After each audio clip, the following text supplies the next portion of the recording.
5,999 में IAS pre कम mains 1 साल का कोर्स पढ़ने का मौका ऑनलाइन लाइव माध्यम से आपके सामने। 11 फरवरी के दिन इस सेल का अंतिम दिन है। इसके बाद फीस 6,999 हो जाएगी। तो जो स्टूडेंट 5,999 में, फिर से कह रहा हूं 5,999 पूरे 1 साल का कोर्स पूरी टीम के साथ पढ़ने का मौका मिलेगा।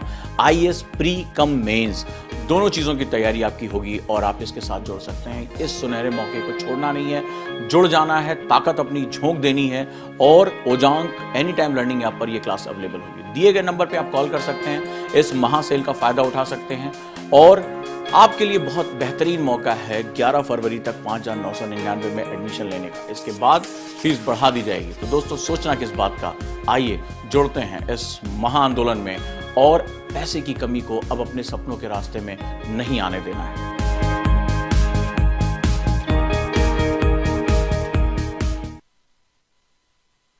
साल की सबसे बिगेस्ट यूपीएससी सेल आपके सामने है। 5,999 में IAS प्री कम मेंस 1 साल का कोर्स पढ़ने का मौका ऑनलाइन लाइव माध्यम से आपके सामने। 11 फरवरी के दिन इस सेल का अंतिम दिन है। इसके बाद फीस 6,999 हो जाएगी। तो जो स्टूडेंट 5,999 में, फिर से कह रहा हूं 5,999 पूरे 1 साल का कोर्स पूरी टीम के साथ पढ़ने का मौका मिलेगा।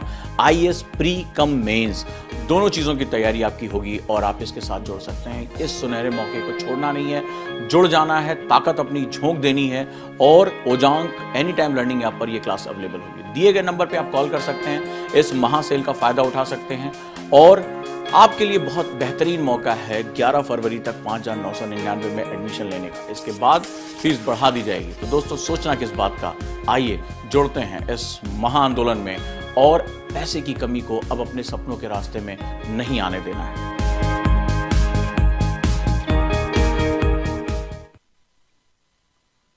नमस्कार दोस्तों, कैसे आप सभी? Good morning all of you. बहुत ही खास है आज का दिन। आज हमारा महासेल है और 5,999 में एडमिशन लेने का आज अंतिम दिन है। स्वागत करता हूं आप सभी का ओजांक IAS एकेडमी के इस मंच पर और सभी दोस्त रेडी हो जाएं आज के सेशन के लिए। बहुत इंपॉर्टेंट सेशन है।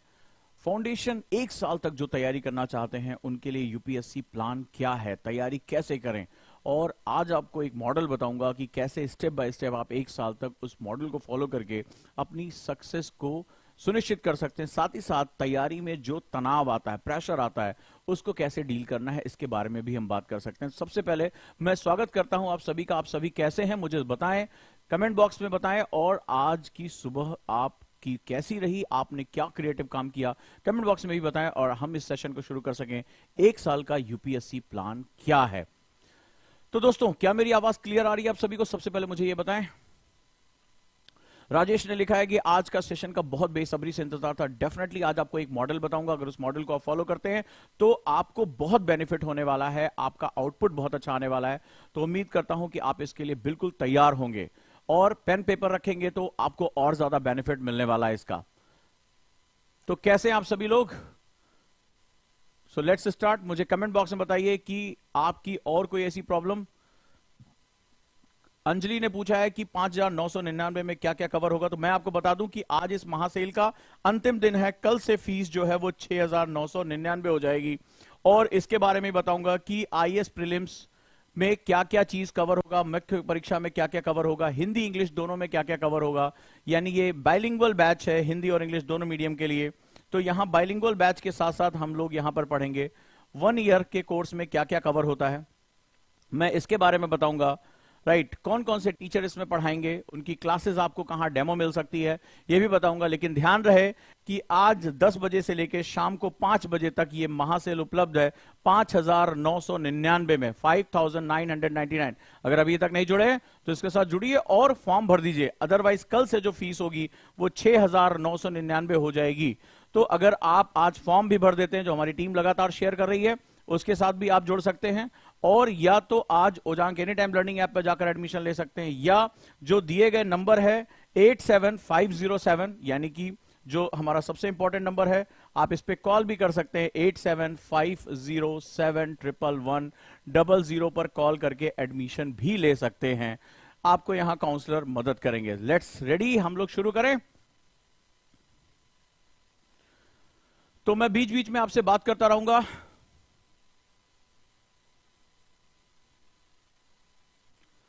ये 1 साल का कोर्स है और आप इसके साथ जुड़ सकते हैं। जबरदस्त बेनिफिट्स हैं। और यहां आज मैं आपसे बात करने जा रहा हूं कि आज सेल्फ स्टडी अगर कर रहे हैं या आप तैयारी कर रहे हैं किसी के साथ, तो आप कैसे 1 साल का टाइम टेबल बनाते हैं और उसमें सक्सेस कैसे काम करते हैं। जो मैंने देखा सबसे ज्यादा, अगर मैं सही हूं तो मुझे कमेंट बॉक्स में बताइए, सबसे ज्यादा परेशानी आपको आती है तैयारी के दौरान। जो प्रेशर आता है, आप तनाव आता है, एंजाइटी होती है। क्या मैं सही हूं कि तैयारी तो सब लोग कर रहे होते हैं, लेकिन एक बहुत बड़ा स्टूडेंट का वर्ग ऐसा है जिसको बहुत ज्यादा तनाव का सामना करना पड़ता है। अगर मैं सही हूं तो यस बताइए, किसको किसको ऐसा होता है। हर 1 या 2 महीने बाद लगता है, फियर फैक्टर आ जाता है कि क्या मेरा होगा या नहीं होगा, सर मेरा एग्जाम निकलेगा या नहीं निकलेगा। कई लोगों ने मुझसे फोन करके भी बात की, मुझे व्हाट्सएप मैसेज किए। अगर मेरी बात सही है कि तैयारी में तनाव बहुत ज्यादा हो जाता है और ये आपको डराता है, तो मुझे कमेंट बॉक्स में जरूर बताएं, यस सर ये हमारी सबसे बड़ी प्रॉब्लम है। प्लीज आप मुझे इसके बारे में बताएं। तो आज मैं आपको एक ऐसा मॉडल बताऊंगा, साइंटिफिक मॉडल, जहां पर आप तैयारी को स्टेप बाय स्टेप ऐसे लेके जा सकते हैं और अपने प्रेशर को, जो तनाव, टेंशन आ रही है, उसको कम कर सकते हैं। कई स्टूडेंट तो टेंशन के मारे एग्जाम छोड़ देते हैं, कई स्टूडेंट जो है बहुत गलत कदम उठा लेते हैं। तो ये भी जरूरी है कि हम उस हिस्से को भी मैनेज करके चलें, क्योंकि टीचर सिर्फ टाइम टेबल नहीं बताता, एक एनएलपी ट्रेनर जो होता है आपको इन मुसीबतों से लड़ने, इससे आगे बढ़ने का तरीका भी बताता है। तो चलिए आज एक महा आंदोलन में जुड़ते हैं। सबसे पहले मुझे बताइए कि जो आईएएस 2024-25 में जिसको देना है, प्री कम मेंस में कौन कौन जुड़ चुके हैं, सबसे पहले मुझे कमेंट बॉक्स में बताइए। और कौन कौन जुड़ना चाहते हैं वो फॉर्म भर सकते हैं। आज ये बिगेस्ट ऑफर है हमारा। कल से फीस जो है वो 6,999 हो जाएगी। इंडिया का सबसे सस्ता कोर्स है, पूरे 1 साल चलने वाला कोर्स है। और सबसे महत्वपूर्ण बात है, बाइलिंगुअल है, इसमें बहुत कम सीट्स बची हुई हैं। तो जो लोग इसके साथ जुड़ना चाहते हैं वो जुड़ सकते हैं। सबसे पहले मुझे बताइए कि आज कितने लोग इसके साथ जुड़ चुके हैं, कमेंट बॉक्स में। यस, तो ये प्री कम मेंस दोनों का बैच है जिसको 2024-25 देना है। 2023 के लिए हमारा प्री बैच चल रहा है मात्र 99 रुपए में। मात्र 99 रुपए में सीसैट और प्रीलिम्स का बैच चल रहा है। प्रहार का बैच है, 99 रुपए में टेस्ट सीरीज है। तो कितने लोग इसके साथ जुड़ चुके हैं?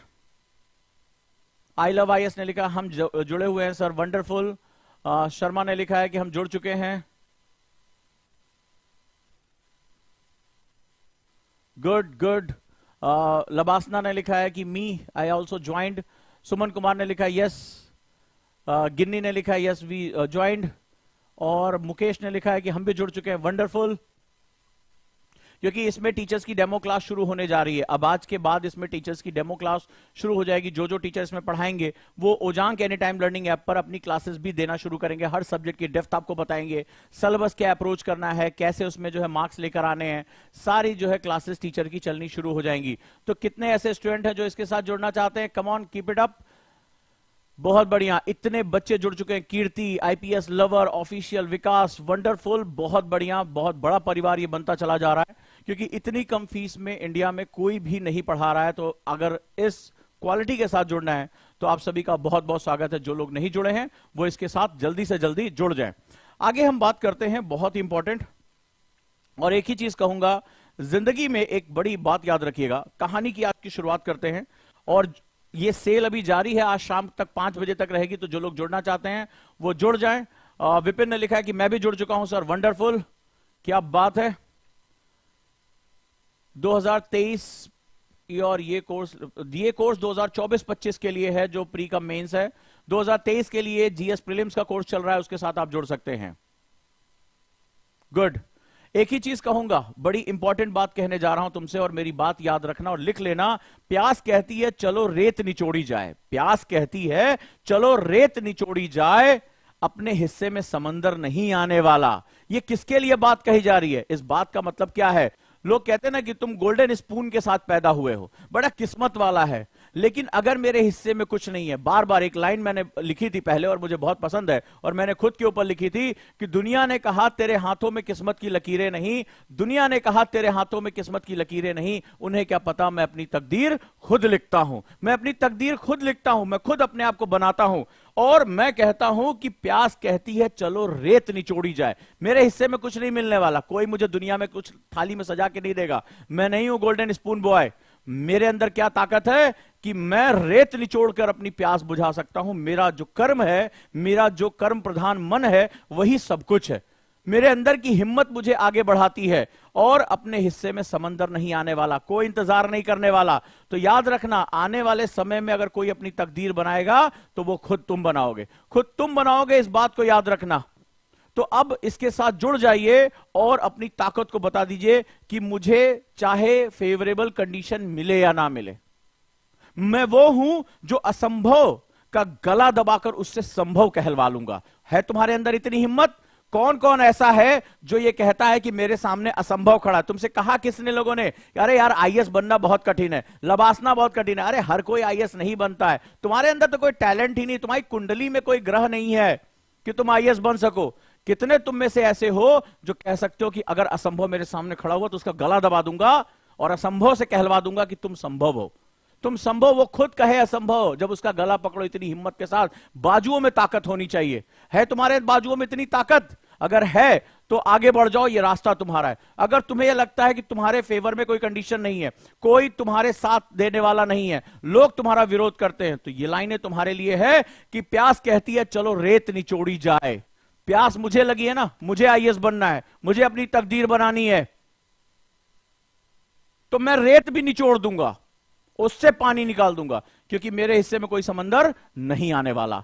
तो ये ताकत अपने अंदर, ये हिम्मत पैदा करो, और यहीं से दिन की शुरुआत होती है, यहीं से ताकत पैदा होती है। और जब तुम्हारे अंदर ये ताकत आ जाएगी कि अगर सब कुछ, पूरी दुनिया मेरे खिलाफ खड़ी है, तो भी मैं क्या करूंगा, अपने लिए रास्ता बना लूंगा, इस असंभव से भी रास्ता बना लूंगा। पहाड़ों को चीरना होगा तो चीर दूंगा, मैं नदी हूं, बहता हुआ दरारों से भी निकल जाऊंगा और निकलते हुए अपनी मंजिल तक पहुंच जाऊंगा। तो अगर आज तुम्हारे अंदर इस तरह की अगर हिम्मत है, इस तरह की ताकत है, तो फिर क्या करना है? बढ़ चलो, ये रास्ता तुम्हारा है, ये रास्ता तुम्हारा है। तुम्हारे हिस्से में भले चाहे कोई चीज ना आए, तुम छीन के लेकर आओगे। तो कौन है तुम में से ऐसा जो असंभव के मुंह से, इस मुश्किलों के मुंह से अपनी सफलता को छीनना चाहता है? मुझे कमेंट बॉक्स में बताओ कि हां सर, मेरे अंदर हिम्मत है कि दुनिया मेरे खिलाफ खड़ी, मैं छीन के लेकर आने वाला हूं, मैं किसी का दिया हुआ नहीं लेता, मैं छीन कर लेकर आऊंगा। किसके अंदर इतनी हिम्मत है जो अपनी सफलता,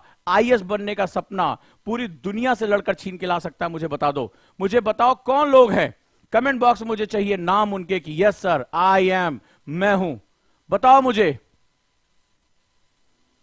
राजेंद्र ने लिखा कि सर बहुत डर लग रहा है, पता नहीं होगा या नहीं, इस डर को मार दो। कितने लोग आज मार सकते हो उस डर को? बताओ। आज के बाद किसी मंच पर राजेंद्र तुम कहना नहीं, और जितने भी हो जान ने कहना नहीं कि सर मुझे डर लग रहा है। अरे अगर डरोगे तो वो डराएगा, डरोगे तो वो डराएगा। डर की आंख में आंख डाल के कह दो मैं आ रहा हूं, मैं आ रहा हूं, मेरे अंदर हिम्मत है। तुम तो वो हो जो असंभव को संभव करके दिखा दो, जो लबासना का रास्ता दुनिया ना बताए तो भी ढूंढ लो। ये तुम्हारे अंदर हिम्मत होनी चाहिए। किस बात का डर? किस बात का डर? गिरते हैं सहसवार ही मैदाने जंग में, गिरते हैं सहसवार ही मैदाने जंग में, वो तिफल क्या गिरे जो घुटनों के बल चलते हैं। अरे अगर तुम किसी एग्जाम में फेल हो गए तो फेल कौन होता? जो एग्जाम दे रहा है। जरा पीछे पलट के देखो, तुम्हारे साथ कितने तुम्हारे यार दोस्त होंगे जिन्होंने डर के मारे बोले आईएएस बहुत कठिन है यार, इसमें सबका सिलेक्शन नहीं होता, हम तो यार ये सेकंड ग्रेड थर्ड ग्रेड की नौकरी करने के लिए भी हम इसमें खुश हैं। उन्होंने तुम्हारा साथ छोड़ दिया, तुम अकेले आगे चले। अरे आज तुम एग्जाम दोगे, फेल अगर होगे कोई बात नहीं, मैं फिर प्रयास करूंगा, मैं फिर प्रयास करूंगा। मैं रेत को निचोड़ने वाला हूं। कितने लोग हैं जो रेत को निचोड़कर अपने आप प्यास बुझा सकते हैं? जिसके अंदर ये हिम्मत है वही उसके लिए आईएएस का दरवाजा खुलेगा, और ये असंभव का दरवाजा खुलेगा। लात मार कर खोलना दुनिया के सामने, कहना कि मेरा रास्ता यही है और मैं यही निकलूंगा। अगर हिम्मत है तो ही आगे बढ़ना, क्योंकि आगे समय के साथ तुम्हें खुद से लड़ना पड़ेगा। दुनिया की सबसे कठिन लड़ाई खुद सी लड़ाई है। तुम्हारे अंदर हराने वाले तत्व मौजूद हैं। मन है भटकाने वाला, दिमाग है इधर उधर ले जाने वाला। इन सबको को जो है क्या करना पड़ेगा, हाथी की तरह, जैसे महावत होता है, उसको जो है वो सूल गाड़ कर बैठना पड़ेगा और उसको अपने काम पे लगाना पड़ेगा, इसकी ताकत का इस्तेमाल करना पड़ेगा। और अगर भटक गए इसके साथ तो तुम्हें जाने कहां लेकर जाएगा, दुनिया की हर बात तुम्हें सुनाई पड़नी शुरू हो जाएगी। और दुनिया की जब बातें सुननी शुरू हो जाती हैं तो इंसान कहीं नहीं पहुंचता, दुनिया की शर्तों पे जीने लगता है। कौन हो तुम? क्या दुनिया की शर्तों पे जीने वाले लोग हो या तुम्हें अपने व्यक्तित्व पे भरोसा है? कौन हो तुम? क्या तुम दुनिया की शर्तों पर जीने वाले लोग हो? क्या तुम दुनिया की शर्तों पर जीने वाले लोग हो या तुम अपनी शर्तें खुद बनाते हो? कौन हो तुम? मुझे बताओ। कमेंट बॉक्स में मुझे सबका कमेंट चाहिए कि सर मैं अपनी शर्तें खुद बनाता हूं, चाहे हारूं या जीतूं, मैं अपनी जिम्मेदारी खुद लेता हूं। कितने लोग हैं यहां पर? कितने लोग हैं मुझे बताओ जो दंभ के साथ कह सकते हैं सर मुझे डर नहीं लगता? आज इस क्लास से डर को निकाल के फेंक देना, क्योंकि यही डर राक्षस बन के तुम्हें खा जाएगा। यह डर जब बड़ा होता है तो राक्षस की तरह होता है। सबसे पहले तुम्हारा आत्मविश्वास खा जाता है और धीरे धीरे तुम्हारे व्यक्तित्व को निगल लेता है। और जिस दिन तुम अपने व्यक्तित्व से अलग होकर अपने आप को शंका से देखने लगते हो, डर से देखने लगते हो, मेरा एग्जाम नहीं निकलेगा, यह दिन तुम्हारा एक कह सकते हैं इंसान की दो तरह से मृत्यु होती है। एक दिन उसका शरीर मरता है और एक दिन उसका जमीर मरता है। उसके अंदर की जो ताकत है वो मरती है, तो तुम्हारे अंदर की ताकत मर जाएगी। तुम्हारे अंदर की ताकत मर जाएगी। शरीर मर जाए, अंदर की ताकत जिंदा रहे। महात्मा गांधी आज भी हमारे लिए प्रेरणा का स्रोत है। जब भी अहिंसा की बात आती, जन आंदोलन की बात आती है, हम महात्मा गांधी को याद करते हैं। शरीर 1948 में खत्म हुआ, विचार आज तक खत्म नहीं हुआ। तुम तय करो तुम्हें क्या करना है, तुम तय करो तुम्हें क्या करना है। इस अंदर की ताकत को कभी मरने मत देना, चाहे जो हो जाए। और डर इस अंदर की ताकत को मार देता है। तो महात्मा गांधी ने क्या कहा, इस डर से लड़ना है। इस डर से तुम लड़ गए तो दुनिया तुम्हारी है। तो आज के बाद जब भी कितने भी बच्चे मुझे मैसेज कर रहे हैं सर प्री से डर रहा है, डर रहा है, क्यों डरना है? क्योंकि यह डर तुम्हारी वो मृत्यु तुम्हारे सामने लेकर आएगा जिसे अंतरात्मा की मृत्यु कहते हैं, हिम्मत की मृत्यु कहते हैं, विश्वास की मृत्यु कहते हैं, ताकत की मृत्यु कहते हैं। ताकत शरीरों में होता तो महात्मा गांधी ने कौन से 6 पैक ऐप बना रखे थे? पूरा ब्रिटिश साम्राज्य हिला के रख दिया। सुभाष चंद्र बोस कौन से जो आर्नल्ड श्वार्ज़नेगर की तरह बॉडी बिल्डिंग करते थे, पूरे साम्राज्य को हिलाकर रख दिया। इंसान शरीर की ताकत से कभी इतिहास में दर्ज नहीं हुआ, इंसान हमेशा अपने मन की ताकत से इतिहास में दर्ज हुआ। इस बात को याद रखना, इस बात की ताकत को याद रखना। तो ताकत तुम्हारी कहां होनी चाहिए? ताकत तुम्हारी अंदर होनी चाहिए, मन की ताकत होनी चाहिए। और मन की ताकत जो होती है वो उस समय आती है जब तुम अपने डर का सामना करना सीख जाते हो। किसको डर नहीं लगता? मुझे डर नहीं लगता, तुम्हें डर नहीं लगता, लेकिन हम सभी को अपनी एक चॉइस लेनी पड़ती है, अपना एक चुनाव करना पड़ता है। मैं इससे डरूं या मैं इससे लड़ूं, मैं इससे डरूं या मैं इससे लड़ूं। तुम किस कैटेगरी में हो? मैं इससे डरूं या मैं इससे लड़ूं? तुम क्या लगता है तुम किस कैटेगरी में हो? अपने आप को याद करके बताओ कि डर ने तुम्हें डराया है या तुमने डर को डराया है। कि कुछ भी हो जाए इसके पास मत जाना, ये सनकी है, ये पागल है, ये चैलेंज ले लेता है। तुम किस कैटेगरी में हो? तुम किस कैटेगरी में मुझे बताओ, सब लोग बताओ, सब लोग बताओ। व्यक्तित्वों की बात करते हैं, व्यक्तित्व डर से लड़े बिना नहीं मिल सकता। यह डर हमारे जन्म के साथ शुरू हो जाता है और जैसे जैसे तुम इससे लड़ते जाते हो तुम्हारा व्यक्तित्व निकलता चला जाता है। कौन हो तुम? सब लोग मुझे बताओ, तुम अपने आप को किस कैटेगरी में देखते हो? लड़ने वाले या डरने वाले? लड़ने वाले या डरने वाले? डर जाने वाले, डर के हार मान लेने वाले, तुम किस कैटेगरी में हो? यही आगे का सफर तय होगा। किताबें सेम होंगी, टीचर सेम होंगे, लेक्चर सेम होंगे, कॉन्सेप्ट सेम होंगे, तुम्हारे अंदर के गुण अलग अलग होंगे। तुम किस करवट बैठोगे यह चीज तय होगी। तुम डर कर बैठ जाओगे, यही किताबें तुम्हें खा जाएंगी, तुम्हारा अस्तित्व खा जाएंगी। तुम्हारे शरीर की मृत्यु से पहले तुम्हारी अंतरात्मा की मृत्यु हो जाएगी, तुम्हारी हिम्मत की मृत्यु हो जाएगी। इंसान जब अंदर से मर जाता है तो संसार के बड़े से बड़े मोटिवेशन, बड़े से बड़े रास्ते उसके लिए बंद हो जाते हैं। और जब इंसान अंदर से जीवित रहता है तो शरीर की दुर्बलता कोई मैटर नहीं करती है। अभी इस बार आयुषी ने देखा, आंखें नहीं है लेकिन आईएएस बन गई, पढ़ देख नहीं सकती दुनिया को, आंख जो है पिता नहीं है फिर भी आईएएस बन गई। तो शरीर की दुर्बलता कोई बहुत बड़ा मैटर नहीं करती है, अंदर की ताकत बहुत बड़ा मैटर करती है। तुम्हारे अंदर कितनी ताकत है, और अगर तुम्हारे अंदर ताकत है तो फिर तुम रेत को निचोड़ सकते हो। और अपनी नहीं पूरी दुनिया की प्यास बुझा सकते हो, क्योंकि तुम जो है अब असंभव में संभव ढूंढना सीख जाओगे। ये कला जिसने सीख ली ना, उसके लिए जिंदगी बहुत आसान हो जाती, बहुत आसान हो जाती है। ये चलती रहती है, बस ध्यान रखना कि इस डर को कभी हावी मत होने देना। आज तुमने यहां चैट बॉक्स में लिखा है, तुम्हारे दिमाग में गूंज रहा होगा। अकेले में जब तुम सो रहे होगे तो पसीना आ रहा होगा, तुम्हारे आसपास ये कानों में गूंज रहा होगा, इससे कहो धत तेरे की, मैं नहीं डरता। अरे मैं फेल ही तो हो जाऊंगा, दो ही तो चॉइस है मेरे, मैं योद्धा हूं, लड़ूंगा, या तो जीतूंगा या हारूंगा, या तो जीतूंगा या हारूंगा। दोनों कंडीशन में मुझे विन विन ही है। हारूंगा तो यह पता चल जाएगा जीतने का तरीका क्या है, और जीत गया तो इतिहास में मेरा नाम दर्ज है, दुनिया मेरी जय जयकार करेगी। हार जाऊंगा तो इसका मतलब यह नहीं कि हार मान लूंगा, हार जाऊंगा तो इसका मतलब यह नहीं कि मैं हार मान लूंगा। हार जाऊंगा तो इसका मतलब है मुझे एक प्रयास और करना है, एक प्रयास और करना है। जब तक मैं हार को ना हरा दूं और खुद के गले में जीत का हार ना पहन लूं, तब तक मैं रुकूंगा नहीं। जो रुकता नहीं है वही लबासना जाता है, जो रुकता नहीं है वही अपनी जिंदगी में फतह करता है, जो रुकता नहीं है वही इतिहास के पन्नों में दर्ज होता है। तो तुम्हें सोचना है कि तुम्हें रुकना है, रुक जाना है, रुक जाकर घुटने टेक देना है, या उठना है, लड़ना है और भिड़कर अपने मंजिल तक पहुंचना है। ये तुम्हारी चॉइस होगी। जो तुम आज तय करोगे वही पूरा जीवन आज होगा। हम क्या हैं? हम अपनी चॉइसेस से बने हुए हैं। हम जो रोज छोटी छोटी चॉइसेस करते हैं, हम उसी के परिणाम हैं। अलार्म बजता है, एक व्यक्ति उसको दबाकर और गहरी नींद सो जाता है, एक उसी पे क्या करता है, बिस्तर से बाहर निकलता है, बोलता है मैं तैयार हूं आज के दिन में अपनी लड़ाई के लिए। चॉइस तुम्हारी थी। सामने सैंडविच रखा हुआ है, ब्रेड पकौड़ा रखा हुआ है, चने भिगे हुए हैं, चॉइस तुम्हारी है। तुम जो खाओगे शरीर भी तुम्हारा उसी हिसाब से रिएक्ट करेगा। भारी खाना खाया, गरिष्ठ खाना खाया, नींद आने लगी, डकारे आने लगी, सो गए। हल्का खाना खाया, शरीर को एनर्जी दी, पढ़ने बैठ गए। चॉइस तुम्हारी है। मोबाइल तुम्हारे पास है, जरा सा टिंग टांग हुआ, तुमने उठा के चैट करना शुरू किया। एक ने मोबाइल साइलेंट किया, उठा के दूर रखा, बोला मेरे पढ़ने का समय। तो हम कौन है? अपनी चॉइसेस से बने। ना तो कोई यहां गुड़ी है और ना कोई अगुड़ी है। किसी के पास ना एक्स्ट्रा टैलेंट है, ना किसी के पास कम टैलेंट है, ना किसी के पास 4 हाथ की बजाय 8 हाथ है, 10 हाथ है, कोई नहीं है। सबके शरीर ऐसे ही हैं। पर सवाल है कि चॉइसेस कैसी हैं तुम्हारी।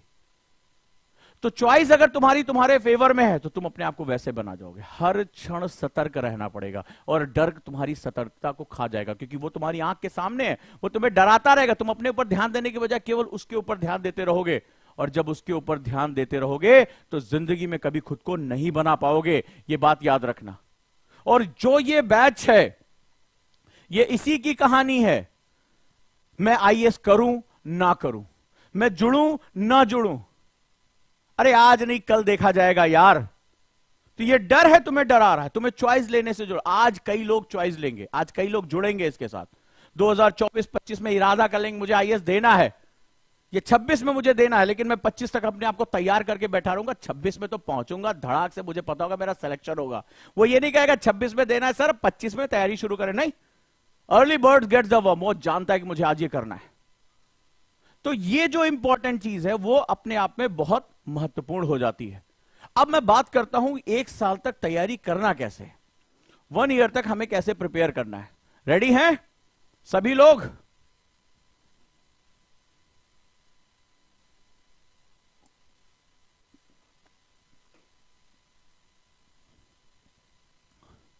वन ईयर की बात करता हूं। आप 1 ईयर कहते हो, इसको कहना बंद कर दो सबसे पहले। नहीं है 1 साल 2 साल 3 साल तुम्हारे पास। जो मेरा स्टूडेंट है वो जानता है कि मेरे पास तो केवल 365 दिन है मेरे भाई। जब साल बोलते हो तो बड़ा दूर सुनाई पड़ता है। हां या ना मुझे कमेंट बॉक्स में बताओ, हां या ना सब लोग मुझे बताओ। जब 1 साल सर, 1 साल 2 साल, 2026 में आईएएस बनना भी तो बहुत दूर है। लेकिन जब तुम दिन में बोलते हो तो बड़ा पास आने लगता है, और जब घंटे में बोल देते हो तब तो और पास आ जाता है। राइट? घंटे तो ऐसा लगता है बस अभी आने वाला है। तो हमारे पास 365 दिन है। ये भी देखो है कि नहीं है। सब लोग मुझे बताओ, जब दिन में बोलते हैं, घंटे में बोलते हैं, तो बस लगता है कि कल ही तो एग्जाम होने वाला है। तो अब से क्या करना है, दिन के हिसाब से बात करते हैं। अब इसमें से तुम देखो एवरेज 60 डेज तुम हॉलीडेज में और त्योहारों में निकाल दो। भारत त्योहारों का देश है। लगभग। यानी तुम्हें एक साल तैयारी करने का मौका नहीं मिलता है। संडे पड़ गया, आराम करने लगे, बीमार पड़ गए, मौसम बदलता है, होली, दिवाली, ईद, छठ, दुनिया भर के त्योहार आते हैं, 4-4, 5-5, 6-6 दिन निकलते रहते हैं, हाँ या ना? तो तुम्हारे पास ये दिन जो है वो एवरेज, जो अगर मैं कहूं तो एवरेज तुम्हारे पास 300 डेज ही बचते हैं एक साल में तैयारी करने के। लो, और डरा रहा हूं मैं। तो तुम्हारा टाइम टेबल क्या होना चाहिए? 300 डेज का होना चाहिए। ठीक है, अब देखो कि 300 दिन में मुझे तैयारी कैसे करनी है। अगर जो लोग 2024 देना चाहते हैं, जो लोग कम समय में तैयारी करना चाहते हैं, तो अब हम उसके लिए बात करते हैं।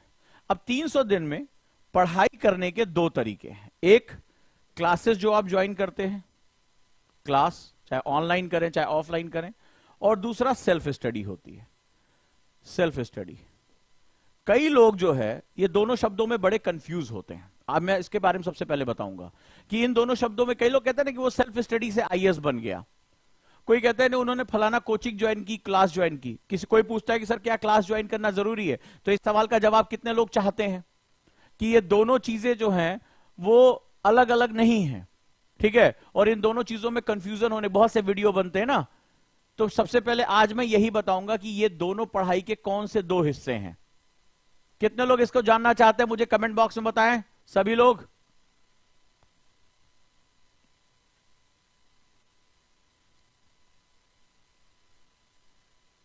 कितने लोग? Come on. कई लोगों ने सुना होगा ना वो सेल्फ स्टडी से ये हो गया, वो ये हो गया, वो क्लास ज्वाइन करता है, ठीक है? अपने टाइम टेबल में तुम कभी इसको समझ ही नहीं पाए कि ये बेसिकली है क्या। कितने लोग हैं? कम ऑन, कमेंट कमेंट मुझे सब लोग बताओ, कोई ऐसा है जो इसको लेकर कंफ्यूज है? हाँ जी, देखिए सारे लोग यहां पर निकलकर सामने आ रहा। गुड गुड गुड, शाबाश। और मुझे बताओ।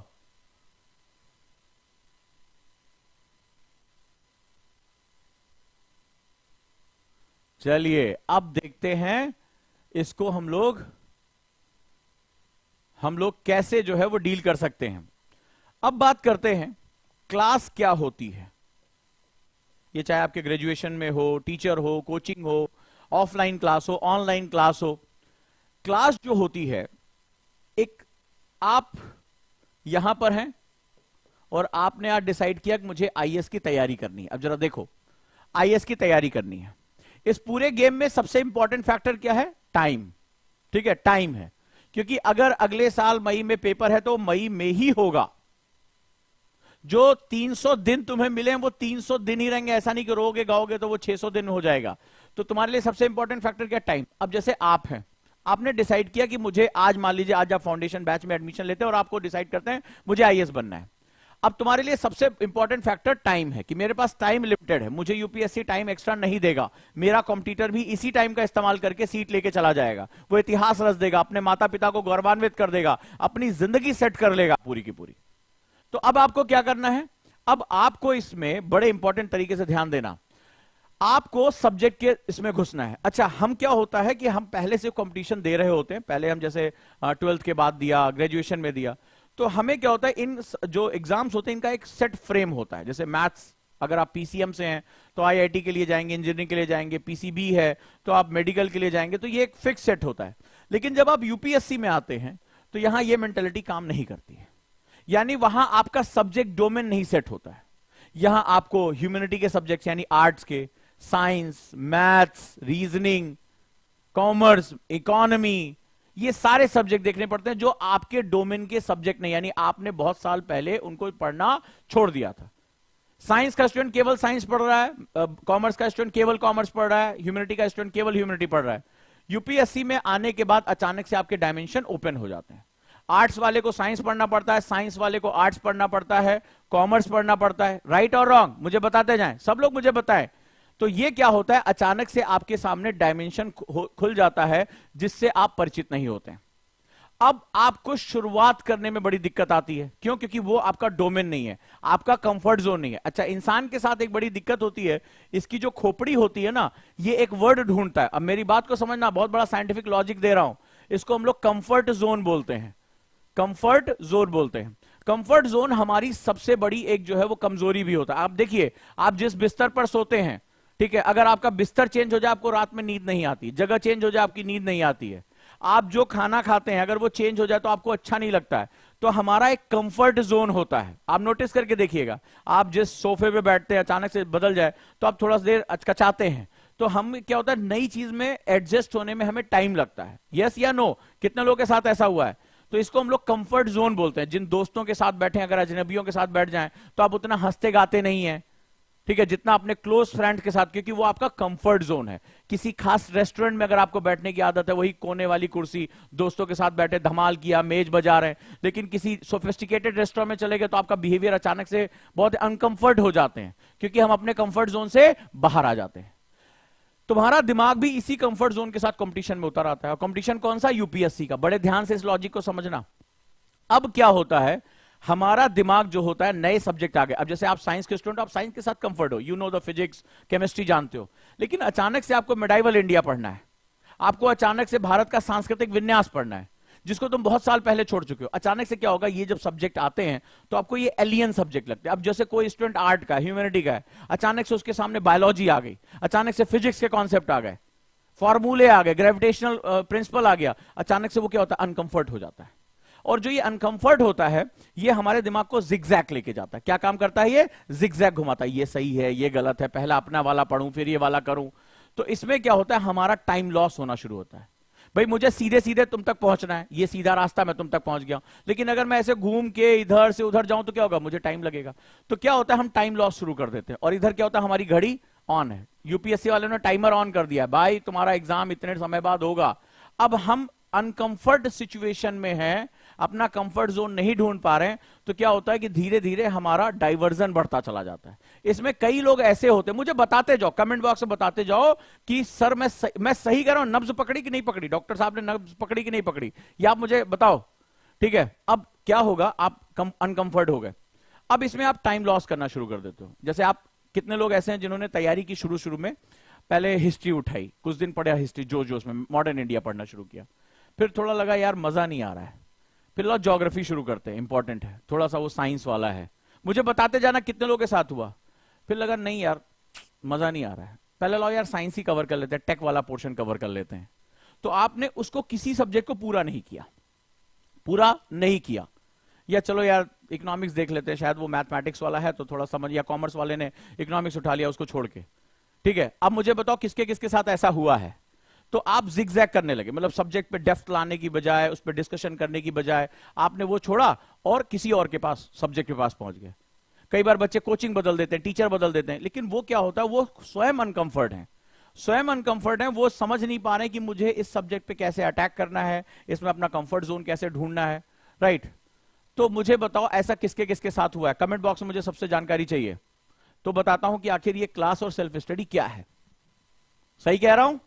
बिल्कुल, शिवा ने कहा बिल्कुल सही कह रहे हैं सर, मोटिवेशन ने कहा हाँ सर बिल्कुल सही कह रहे हैं आप, वंडरफुल, सभी लोग जवाब दो, सभी लोग। तो अब क्या होगा, आपकी जो घड़ी टाइमर ऑन है वो टिक टिक टिक टिक टिक टिक करके आगे बढ़े, और आप क्या कर रहे हैं, ना तो आपकी हिस्ट्री पूरी हुई, ना आपकी ज्योग्राफी पूरी हो रही है, ना आपकी पॉलिटी पूरी हो रही है, आप हर सब्जेक्ट में अपना कंफर्ट जोन ढूंढने की कोशिश कर रहे हैं।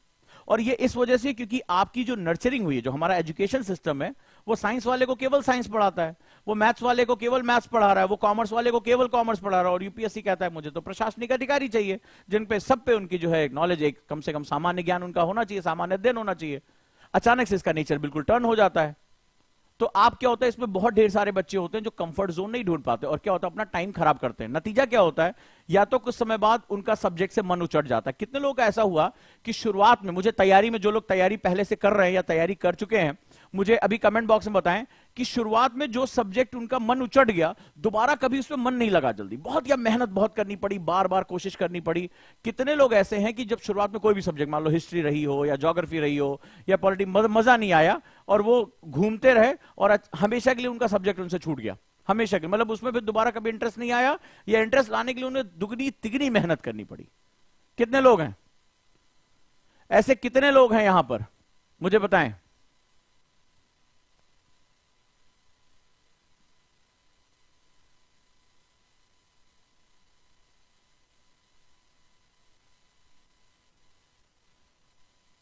यस, देखो सब लोगों ने कहना शुरू किया। यस सर, कम ऑन बताइए। किसी ने कहा सर साइंस में मेरे साथ ऐसा हो गया। वो सब्जेक्ट का नाम बताइए मुझे, किस सब्जेक्ट में आपके साथ गड़बड़ हो गया, ये जानना जरूरी है मेरे लिए। Good good. नीतीश ने कहा सर मेरे साथ ऐसा हुआ। गुड गुड, बताते रहो। डॉक्टर से अपनी बीमारी नहीं छुपाते।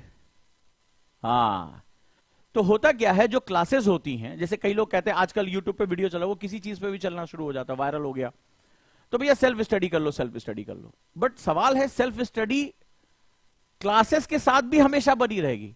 तुम इन दोनों का अंतर तो समझो, इनकी साइकोलॉजी समझो, इनका साइंस समझो कि इन दोनों का साइंस क्या। अब क्लासेस हैं, ये नहीं कहूंगा कि सिर्फ कोचिंग क्लास। मान लीजिए आपके घर में कोई अच्छे प्रोफेसर हैं, आपके कॉलेज में बहुत अच्छे प्रोफेसर हैं, आपका एनवायरमेंट बहुत अच्छा है, आपके कोई बड़े भैया सिविल सर्वेंट हैं या वो प्रोफेसर हैं, तो अगर वो पढ़ा रहे, किसी के पिताजी पढ़ा रहे हैं, तो ये मतलब है क्लास का मतलब क्या होता है? क्लास का मतलब होता है कि हम अनकंफर्ट सिचुएशन से कंफर्ट सिचुएशन में आ सकें। अब जरा ध्यान से समझना जो बता रहा हूं। तो क्लास उसको कहते हैं, कोचिंग क्लास है, ऑफलाइन क्लास है, ऑनलाइन क्लास है, कोई भी तरीका हो सकता है, कोई भी माध्यम है। अब क्लास क्या काम करती है? जो टीचर इसमें होता है, जो क्लास में टीचर होता है, प्रोफेसर जो होता है, अब उसको बड़ा एक्सपीरियंस होता है अपने सब्जेक्ट का। उसने कई बार बच्चों के सवालों का जवाब दिया है, क्वेश्चन कराए हैं, सालों से उसने इसकी स्टडी की, वो उस सब्जेक्ट का मास्टर है।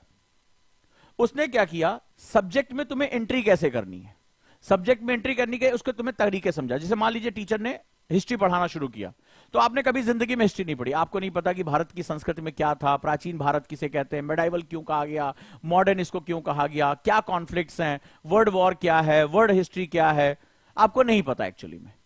लेकिन टीचर क्या करता है, उसको सरल तरीके से प्रस्तुत करता है, अपने अनुभव से जो काम की चीजें आपके लिए लेकर आता है और इजी कर देता है। तो क्या काम करता है, ये आपको कंफर्ट करा देता है। जैसे मान लिया टीचर ने पढ़ाना शुरू किया, मॉडर्न इंडिया पढ़ाना शुरू किया। अब मॉडर्न इंडिया में कहां से शुरुआत होती है, कहां से हम आगे गए, औरंगजेब की मृत्यु के बाद भारत में क्या हुआ, कैसे यूरोपियन शक्तियां आ गईं, कैसे उन्होंने षड्यंत्र किया, भारत पे कब्जा किया। अब आपको इंटरेस्ट आने लगा। आप फिर कैसे जो है हमारे लीडर्स आए, उन्होंने कैसे स्वतंत्रता की बात जगाई, कैसे स्वदेशी आंदोलन किया, फिर धीरे धीरे कैसे हमने संघर्ष किया, क्या क्या राजनीतिक हमने जो है वो अपना एलिवेशन किया, कैसे भारत जो है एक चक्कर में फंस के उसका विभाजन हो गया। तो आज जो पाकिस्तान तुम देखते हो, बांग्लादेश देखते हो, वो कभी भारत का हिस्सा रहे, तो आपको बहुत सी चीजें समझ में आती हैं। फिर आपके मन में और जागरूकता हुई, सर 1707 औरंगजेब से पहले क्या था, तो फिर वो मेडाइवल की बात होती है, फिर आपको लगता है कि अरे इससे पहले भी भारतीय संस्कृति, हाँ वो गया। तो क्या होता है, वो आपकी क्यूरियोसिटी को बढ़ाता है, आपको कंफर्ट जोन देता है। तो धीरे धीरे वो कहानियां आपके साथ जुड़ती चली जाती हैं, वो कहानियां आपके साथ जुड़ती चली जाती हैं, आप सब्जेक्ट से परिचित हो जाते हो। टीचर बताता है जीडीपी क्या है, जीएनपी क्या है, ठीक है, इन्फ्लेशन क्या है, क्यों जो है वो अभी कल जो है रिजर्व बैंक ने जो है वो मौद्रिक नीति समीक्षा की और जो है ब्याज दरें बढ़ा दी। ब्याज दरें बढ़ाने से क्या होता है, उसका इन्फ्लेशन से क्या जो है वो बढ़ जाता है। तो ये सारी चीजें चल रही होती हैं, बड़ा मजा आता है इसमें। तो क्या होता है, वो आपका जो माइंड में अनकंफर्ट जोन है, जो आपको नहीं पता चल रहा है कि मैं इस सब्जेक्ट में घुसूं कैसे, मैं मॉडर्न इंडिया क्यों पढ़ रहा हूं। आधे बच्चे तो ये कहते हैं मैं क्यों पढ़ रहा हूं, कई लोग कहते हैं एग्जाम के लिए जरूरी रट लो, लेकिन रट सकते हो इतनी किताबें, रख दो एक दूसरे के ऊपर, मोटी मोटी किताबें रट सकते हो इतनी किताबें, मुझे बताओ पॉसिबल है इतनी किताबें रटना? और रट के करोगे क्या? यूपीएससी कहता है मैं तो फैक्ट पूछूंगा नहीं, मैं तो लॉजिक पूछूंगा। क्योंकि आज का जो अधिकारी है वो इस जो आंदोलन था उससे क्या सीख सकता है? भाई हमारे जो नेता थे, हमारे आंदोलन के नेता थे, उन्होंने क्या आंदोलन किया? उन्होंने लोगों में जागरूकता फैलाई, उन्होंने स्वदेशी की बात की, अंग्रेजों के खिलाफ उन्होंने जो है अहिंसा का मार्ग अपनाया, जो है अंग्रेजों के खिलाफ एकजुट हुए, कोई नरम दल हुआ, कोई गरम दल हुआ। तो तुम्हें आज क्या करना है? यूपीएससी कहता है कि तुम आईएएस ऑफिसर हो, ठीक है, तुम्हें गंदगी के खिलाफ लड़ना है, तुम्हें भुखमरी के खिलाफ लड़ना है, हमारे बच्चों में एजुकेशन की अवेयरनेस आए इसके लिए तुम्हें लड़ना है, जो माँ बाप अपने बच्चों को स्कूल नहीं भेज रहे हैं उनके लिए जन आंदोलन क्रिएट करना है, जो बच्चियों की कम उम्र में शादी हो जा रही है उनके लिए लड़ना है, ठीक है, जो है माताएं बहनें कुपोषण का शिकार हैं उनके लिए लड़ना है, बच्चों के लिए लड़ना है, भारत को विकसित राष्ट्र बनाना है, आंतरिक सुरक्षा रखनी है। तो तुम वहां से हमारे नेताओं ने इतने बड़े बदलाव के लिए जन आंदोलन खड़ा किया, तो क्या तुम आज उनसे सीखकर जन आंदोलन नहीं खड़ा कर सकते?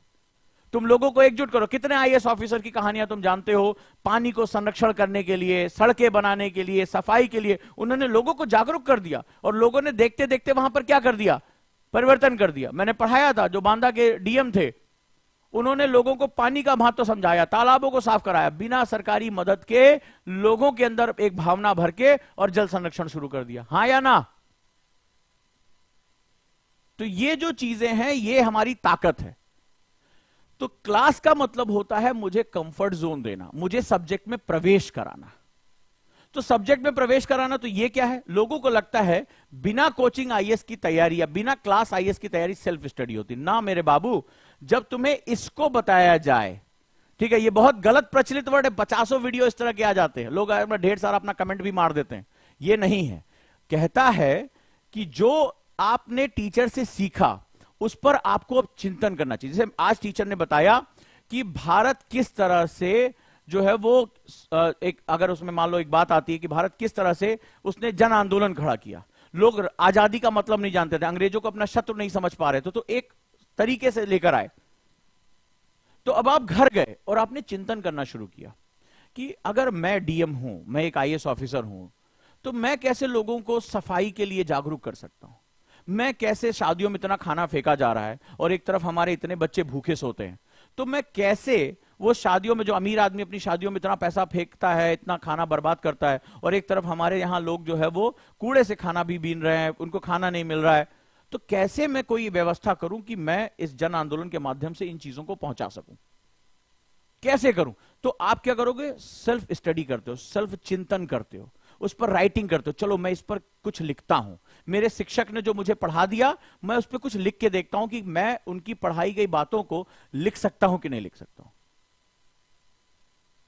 ठीक है, ये बहुत इंपॉर्टेंट है, ये बहुत इंपॉर्टेंट है। तो ये जो सेगमेंट है ये आपको समझना पड़ेगा। So classes and self study, otherwise directly यहां से कूदे। अब तुमने कभी हिस्ट्री नहीं पढ़ी तो क्या होगा? कंफर्ट जोन है, अनकंफर्ट जोन है, तुम अनकंफर्ट हो जाओगे, तुम्हें समझ में नहीं आएगा शुरुआत कैसे करें, सब्जेक्ट में घुसे कैसे। फिर क्या होगा? आपका समय धीरे धीरे धीरे धीरे बर्बाद होता जाएगा। ठीक है, आपका समय धीरे धीरे बर्बाद होता चलेगा। समझ में आया कोर इश्यू? तो ये दोनों को मैनेज करने का टाइम टेबल मैं आपको बताऊंगा। लेकिन जैसे कई बच्चों ने कहा कि सर जो हम आप फाउंडेशन शुरू कर रहे हैं, फाउंडेशन जो 5,999 में बैच शुरू हो रहा है, आज इसमें एडमिशन लेने का अंतिम दिन है। ठीक है, अंतिम दिन है, कल से इसकी फीस बढ़ जाएगी। तो अभी शाम को 5 बजे तक आप इसमें एडमिशन, इसमें आखिर है क्या ऐसा? तो जब यूपीएससी जीएस आप करते हो तो आपको 2 सेगमेंट डील करना पड़ता है, प्री और मेंस। ठीक है, प्रीलिम्स का एग्जाम क्वालिफाइंग होता है, मेंस का एग्जाम है। चलिए भाई, अब प्रीलिम्स में तुम्हारे पास क्या है? History, geography, polity, economy, science, current affairs. ठीक है, तो ये हमारे बेसिक सब्जेक्ट हुए। मेंस में हमारे पास 4 पेपर होते हैं जीएस में, 4 पेपर, 1 से लेकर 4 पेपर तक होता है। पेपर 1, पेपर 2, पेपर 3, पेपर 4, बहुत लंबा चौड़ा हिसाब किताब होता है। ये जो प्री का होता है ये ऑब्जेक्टिव होता है, सब्जेक्ट इसमें भी उतनी लेंथ होती है, लेकिन इसमें क्या होता है, ये जानना चाहते हैं कि आपने जो पढ़ा उसको आपने कितनी डेप्थ के साथ पढ़ा। और अगर आप यहां जाते हैं मेंस में, तो मेंस में क्या होता है? मेंस में आपकी राइटिंग स्किल पूछी जाती है, राइटिंग स्किल। ठीक है, तो राइटिंग स्किल जो हो रही है वो बहुत इंपॉर्टेंट है। तो राइटिंग स्किल का मतलब होता है आप सब्जेक्ट को जो जानते हो, इसमें और नए सब्जेक्ट जाएंगे, जैसे आईआर जुड़ जाता है, इंटरनल सिक्योरिटी जुड़ जाता है, एग्रीकल्चर का पार्ट जुड़ जाता है। ठीक है, इसमें बहुत नए नए सेगमेंट जुड़ जाते हैं, इसमें साउथ एशिया की जो है ज्योग्राफी जुड़ जाती है, तो कल्चर का पार्ट बहुत बड़ा जुड़ जाता है, एथिक्स का पेपर जुड़ जाता है। चौथा पेपर एथिक्स होता है कि एक अधिकारी जो है जब निर्णय लेगा तो उसके अंदर एथिक्स कितनी है, इंटीग्रिटी कितनी है, सत्यनिष्ठा है, वो ईमानदार है या नहीं है, उसके पैरामीटर क्या होंगे। तो अगर अब हम बात करें तो ये जो है वो बहुत इंपॉर्टेंट सेगमेंट हमारा चल रहा होता। अब चलिए हम इस पर बात करते हैं। तो ये हो गया प्री, ये हो गया मेंस। तो ये जो है जीएस, अब मेंस में ये होता है 1000 मार्क्स का, 4 पेपर होते हैं, 250 ईच, 1000 मार्क्स, बहुत इंपॉर्टेंट होते हैं। और ये क्वालिफाइंग होता है 200 मार्क्स का। ठीक है, दिस इज ऑब्जेक्ट प्री में 200 मार्क्स। तो ये जो बैच है बेसिकली हिंदी और इंग्लिश बाइलिंगुअल बैच है 1 ईयर का। और वो जो सेगमेंट है, राइट, वो जो सेगमेंट है वो इतना इंपॉर्टेंट है, जहां पर अगर हम बात करेंगे तो इस सेगमेंट में, ठीक है, इस सेगमेंट में हम जो देखते हैं जो बहुत महत्वपूर्ण चीजें, ये पूरा प्रीलिम्स और ये पूरा मेंस, ये दोनों कवर होगा। यानी इसके बाद जो जीएस का सेक्शन है, प्रीलिम्स और मेंस, ये दोनों के दोनों कवर हो जाएंगे। क्या होगा इसमें? 600 प्लस आवर्स के जो लेक्चर्स होंगे, यानी पूरे एक साल, ये यहां जीएस के चलेंगे। मोर देन 7 फैकल्टीज, यानी जो शिक्षक हैं वो इसके साथ जोड़ेंगे अलग अलग विषयों के, और इनकी डेमो क्लास भी आपको मिल सकती है। ठीक है, ये अब जैसे क्लास जब शुरू हो जाएगी, बच्चे जुड़ गए हैं, तो अब इनकी क्लासेस भी Ojaank any time learning app पे शुरू हो जाएगी। Ojaank any time learning.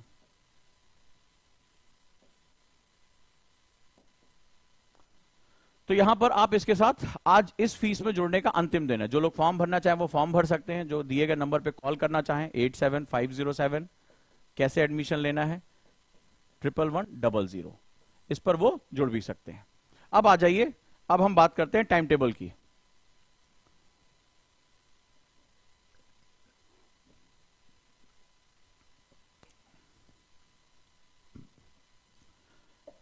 UPSC के ऑप्शनल में क्वेश्चन की डेप्थ थोड़ी ज्यादा होती है, यूपीपीसीएस में डेप्थ थोड़ी कम होती है। सिलेबस में थोड़ा बहुत मामूली अंतर होता है, लेकिन दोनों के लिए काम कर जाता है। ठीक है, हाँ, ये बैच जो है वो हिंदी और इंग्लिश दोनों मीडियम में है, बाइलिंगुअल बैच है। नोट्स यहां पर आपको दिए जाएंगे ताकि आप आसानी से अपनी तैयारी कर सकें। तो भाषा को लेकर कोई दिक्कत नहीं आने वाली है।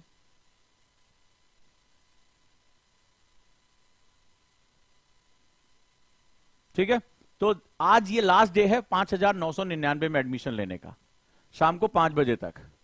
कल से इसकी फीस 6999 रहेगी। चलो,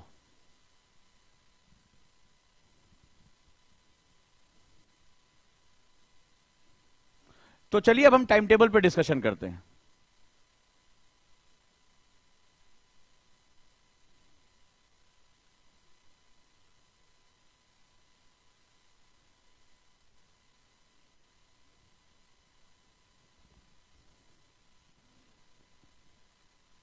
अब हम अगर 360 डेज मेरे पास हैं या 300 डेज मेरे पास हैं, केवल 300 डेज हैं, अब इसके टाइम टेबल की बात करते हैं, इसको कैसे हमें मेंटेन करना है। चलिए, सबसे पहले बात करते हैं कि हमें एक दिन में 2 चीजें मैनेज करनी है। One is class. क्लास क्यों करनी है, समझ गए या नहीं? सब लोग मुझे बताएं कि हाँ सर, क्लास का इंपॉर्टेंस हमें समझ में आ गया। और दूसरा हिस्सा हमें क्या है? Self study. Self study. तो पहले मुझे कमेंट करके बताइए, हाँ सर दोनों का अंतर समझ में आ गया कि एक्चुअली क्लासेस क्या होती हैं, सेल्फ स्टडी किसे कहते हैं। ये दोनों अलग अलग चीजें नहीं है, दोनों प्रिपरेशन के दौरान होने वाली चीजें हैं। कितने लोग इसको क्लियर समझ चुके हैं, मुझे बताएं।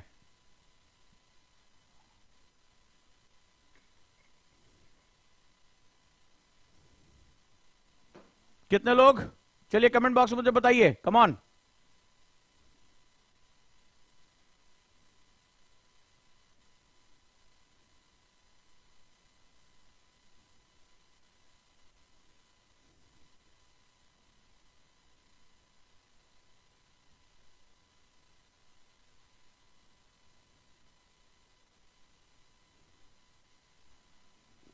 क्लियर?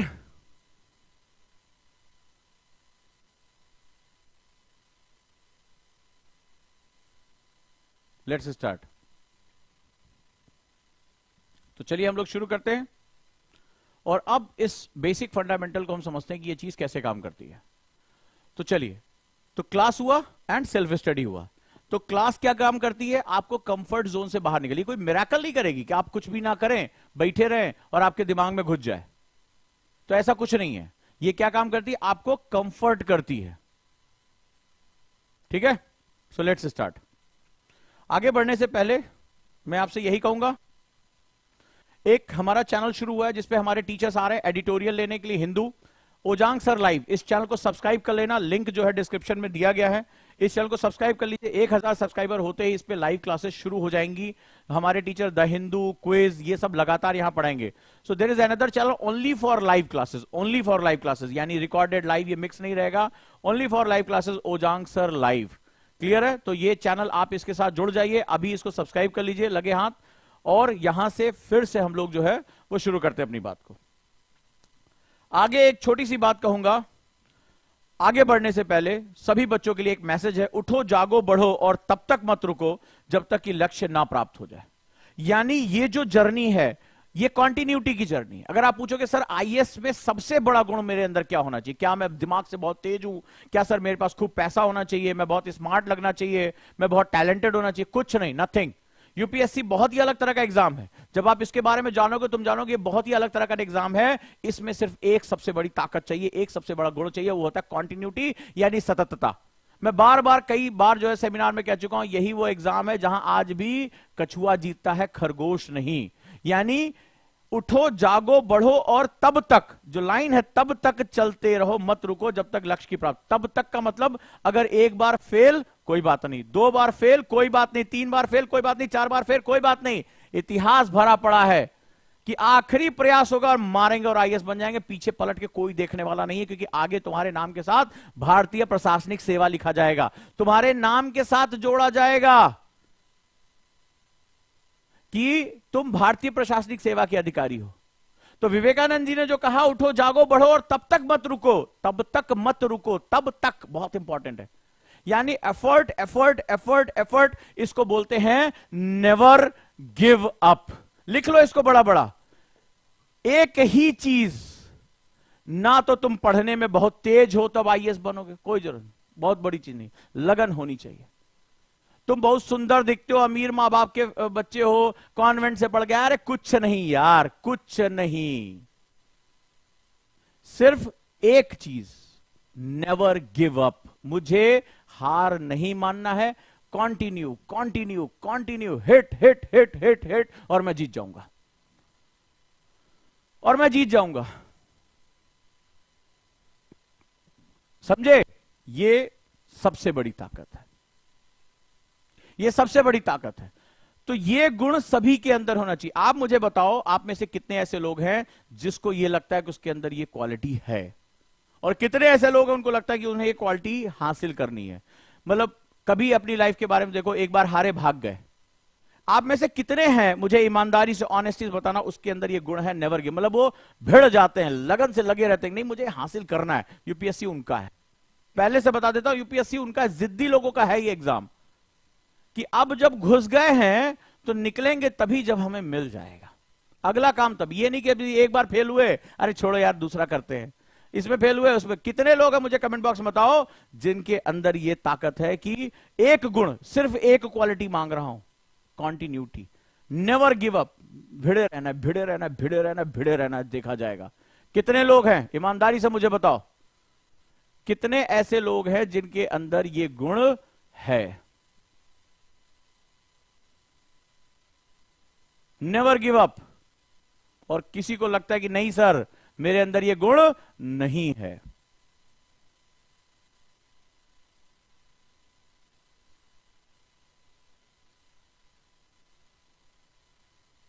चलिए मुझे बताइए सभी लोग कमेंट करके।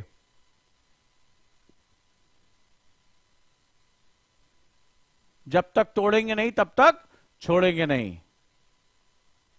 तो अगर ये गुण है तो यूपीएससी में तुम्हारा स्वागत है, क्योंकि वो ना तो तुमसे नंबर पूछता है, ना तुमसे तुम्हारे कॉलेज के बारे में पूछता है, ना वो तुम्हारी लैंग्वेज के बारे में पूछ रहा है, ना तुम्हारा बैकग्राउंड पूछ रहा है। वो सिर्फ एक चीज पूछ रहा है, और वो नेवर गिव अप। हार नहीं मानूंगा, लड़ूंगा। और कितने लोग आज मुझसे वादा कर सकते हैं कि घुसे हैं सर तो अब सफलता लेके निकलेंगे, भागेंगे नहीं। और तुम सोचना बहुत आसान नहीं है। हमारे यहां हमने ईएमआई पे बैच बनाया कि भाई 5-5 हजार रुपए पे क्लास पढ़ा देंगे। तुम्हें पता है नंबर बहुत ज्यादा है, सर हमसे नहीं हो पाएगा, छोड़ दिया उन्होंने, क्लास ही छोड़ दिया।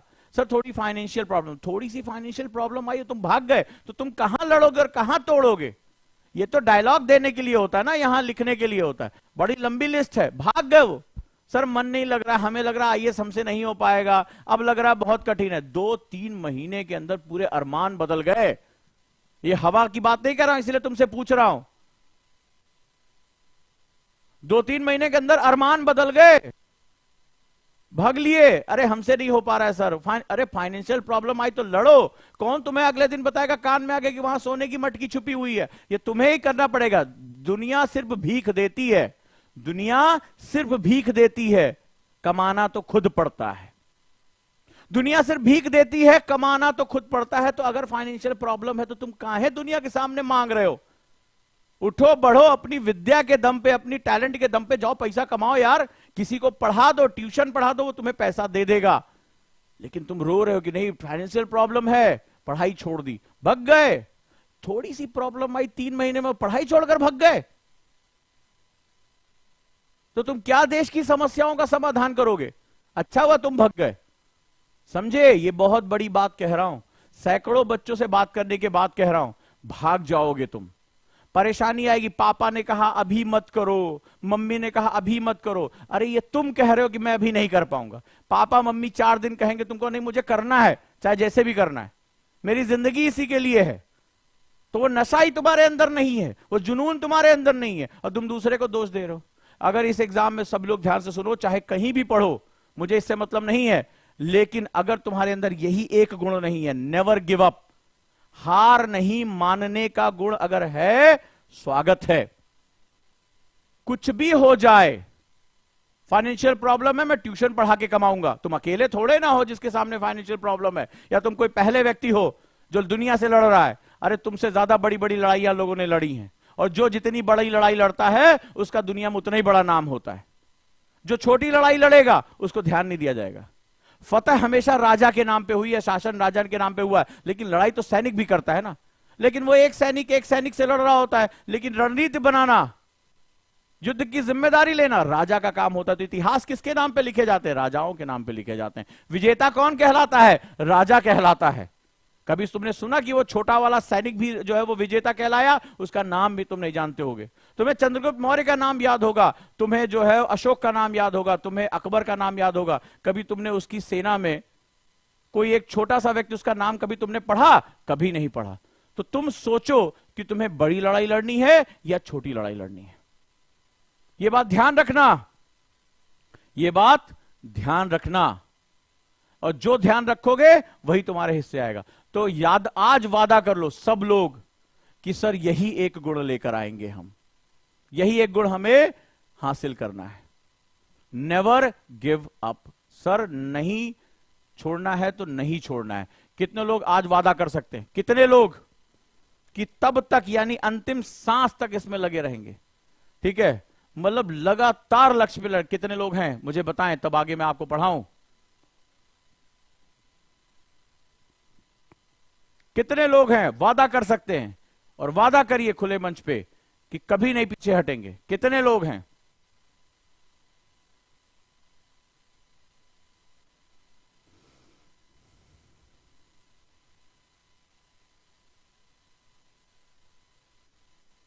शाबाश।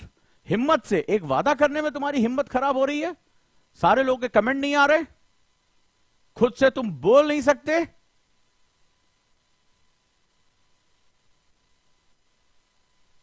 क्योंकि यहीं से फिर आगे सफलता, क्योंकि आगे कांटों की डगर है लबासना, कांटों की डगर है। और जब पहला कांटा चुभेगा, आई दैया, भाग जाओगे। कोई दूसरा कांटा छुपेगा, फिर भाग जाओगे। तीसरा चुभेगा, फिर भाग जाओगे। और जो इन कांटों को रौंद कर मंजिल तक पहुंचेगा वही विजेता कहलाएगा, वही विजेता कहलाएगा।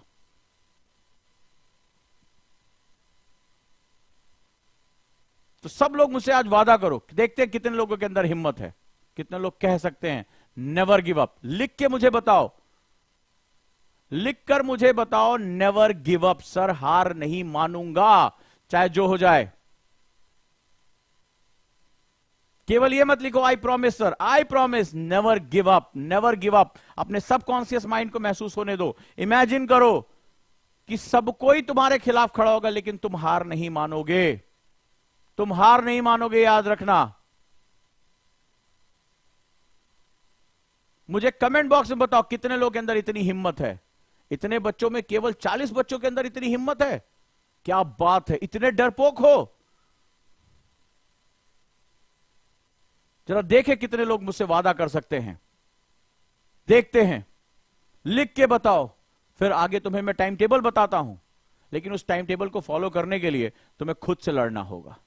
तुम्हें रोज अपने आप से यह कहना होगा नेवर गिव अप। सुबह उठोगे, नींद आएगी, आलस तुम्हारे ऊपर हावी हो जाएगा, तुम्हें दबाएगा, कहेगा आंखें बंद कर, ये बिस्तर बहुत अच्छा है, ये बिस्तर बहुत अच्छा है, अलार्म जो बज रहा है उसको बंद कर जल्दी से और अच्छी नींद में सो जा। सुबह के सपने बहुत अच्छे होते हैं, सुबह का सपना सच भी होता है। आईएएस बनने का सपना देख, देख अपनी आंखों के जो है अंदर जो है ये सपना, ये तुमसे रोज तुम्हारा आलस कहेगा। और ये लड़ाई रोज रोज रोज होने वाली है, 365 दिन होने वाली है। और तुम्हें अपनी आंखें खोल के कहना पड़ेगा, मैं सपने खुली आंखों से देखता हूं, मैं वो हूं जो अपने सपनों को हकीकत में बदलता हूं।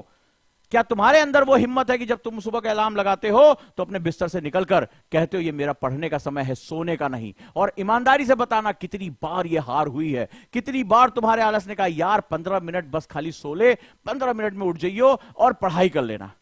और कितनी बार तुमने कभी 15 मिनट में तुम्हारी आंख नहीं खुली, घंटे 1.5 घंटे बीत गए, जो तुमने पढ़ने के लिए समय रखा था, एक्सरसाइज के लिए समय रखा था, मेडिटेशन के लिए रखा था, खुद को बनाने के लिए समय रखा था, वो समय तुमने गंवा दिया। कितने ऐसे लोग हैं, मुझे कमेंट बॉक्स में बताएं कितने ऐसे लोग हैं।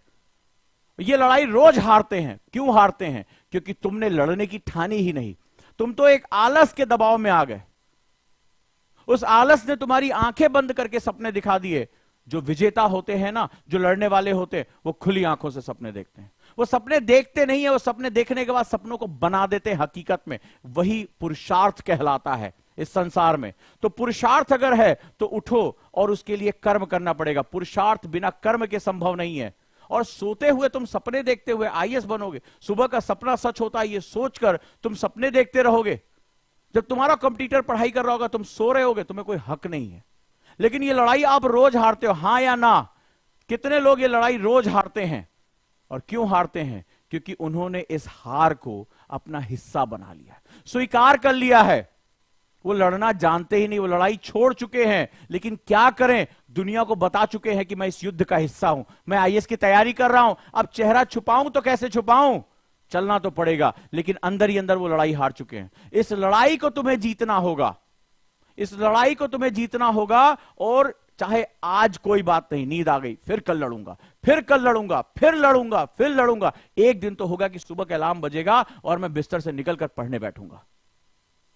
लेकिन एक दिन, 2 दिन, 3 दिन हार गया, अलार्म को आगे नहीं बढ़ाऊंगा, टाइम टेबल चेंज नहीं करूंगा, लड़ूंगा लड़ूंगा। और एक एक करके तुम्हारे रास्ते में जो जो मुश्किलें आ रही हैं, उनसे लड़ने की अगर तुम्हारी आदत पड़ गई, उन्हें हराने की आदत पड़ गई, तो तुम्हें दुनिया की कोई ताकत रोक नहीं सकती है। यह बात याद रख लेना।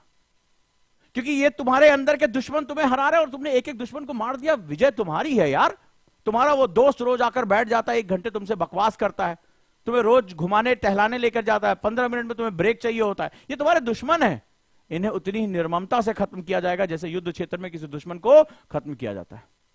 नहीं तो दुश्मन तुम्हें क्या कर देगा? खत्म कर देगा, तुम्हारी पीठ में छुरा भोंक देगा। बचना है इससे। और ये ताकत पहली कब से आती है? जब तुम्हारे अंदर नेवर गिव अप की भावना आती है। क्योंकि ये योद्धा की भावना है, ये वॉरियर की भावना है, ये सामुराई की भावना है, नेवर गिव अप। तो नेवर गिव अप अगर तुम्हारे अंदर आ गया तो दुनिया की कोई ताकत तुम्हें रोक नहीं सकती। यही हमारी कहानी है। तो चलो तुम्हें बताता हूं उस कहानी के बारे में। ये नंबर नोट डाउन कर लेना, बहुत जरूरी है, राइट? तो 300 दिन है, क्लास और सेल्फ स्टडी है। कैसे शुरुआत करनी है? ये रहा तुम्हारा ग्राफ, 1 ईयर, ठीक है? 1 ईयर का ग्राफ है। देखो कैसे मैनेज करना है। इस 1 ईयर के ग्राफ में एक डमरू स्ट्रक्चर बना रहा हूं। बहुत ध्यान से समझते जाओ और बहुत साइंटिफिक वे में बता रहा हूं, ठीक है? बहुत साइंटिफिक वे में बता रहा हूं।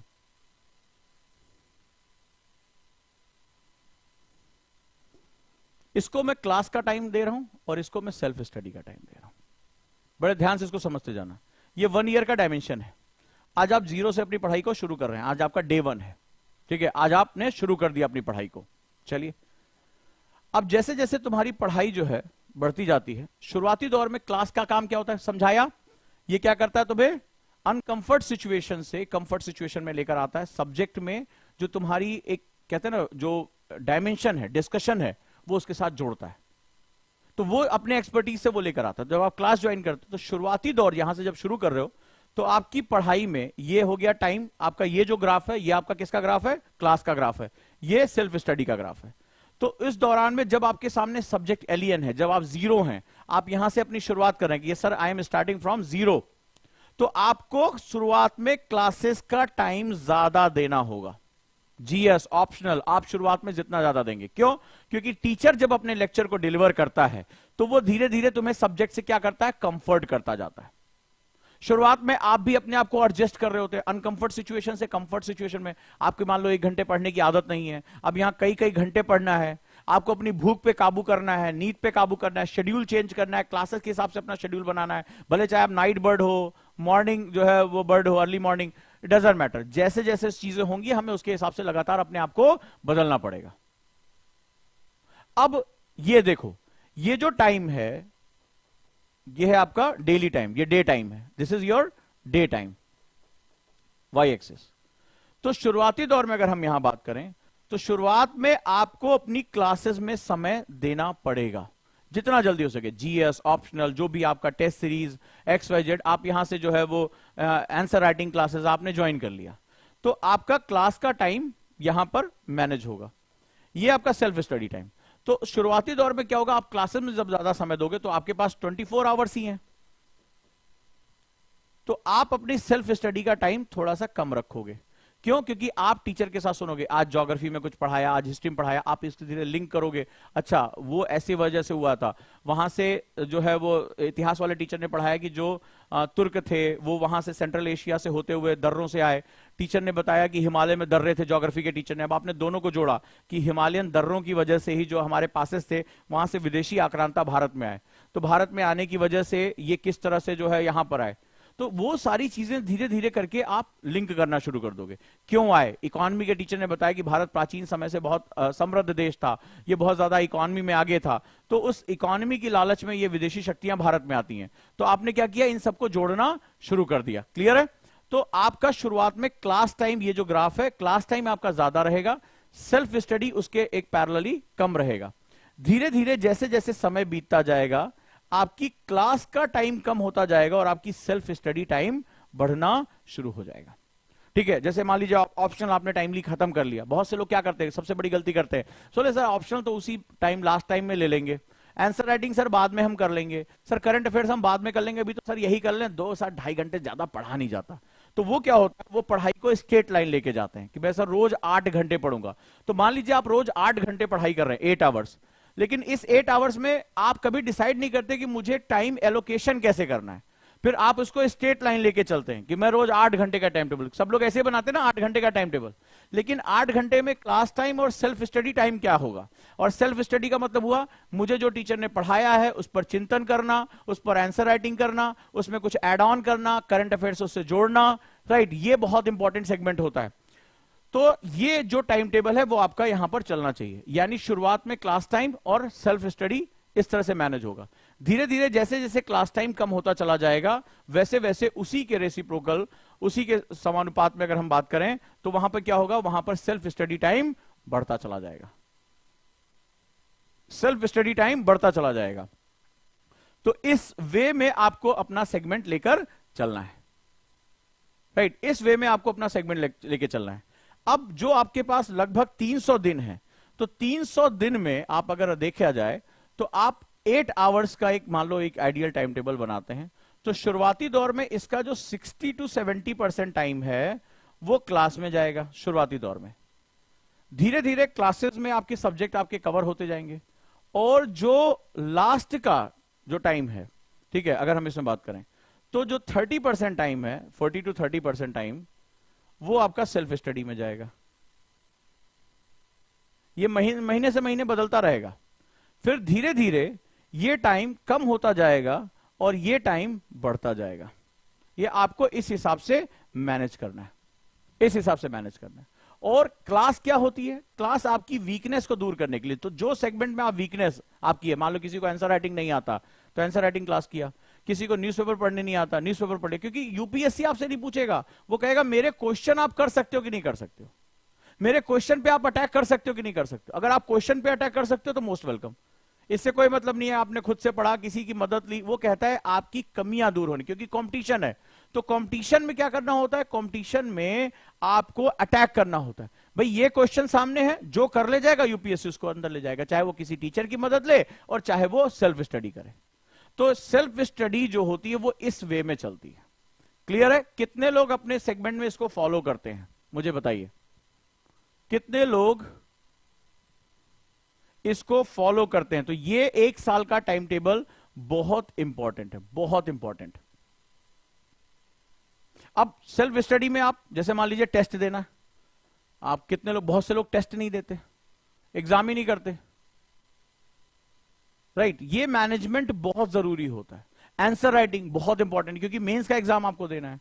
आप टेस्ट करोगे तो ऑब्जेक्टिव प्री को क्रैक कर पाओगे, आप जब सब्जेक्टिव क्वेश्चन रोज राइटिंग करोगे तो आप आंसर राइटिंग कर पाओगे। तो एग्जाम के नेचर के अकॉर्डिंग आपका टाइम टेबल होना चाहिए, एग्जाम के नेचर के अकॉर्डिंग। अब एग्जाम कह रहा है कि भाई प्री में आपको ऑब्जेक्टिव क्वेश्चन करना है, और आप ऑब्जेक्टिव क्वेश्चन लगाते नहीं, आप खाली किताब पढ़े जा रहे हो, नोट्स पढ़े जा रहे हो। वो कहता है आपको राइटिंग करके मुझे आंसर देना है, तभी हम आपको जो है काउंट करेंगे, आप कुछ लिख ही नहीं रहे हो,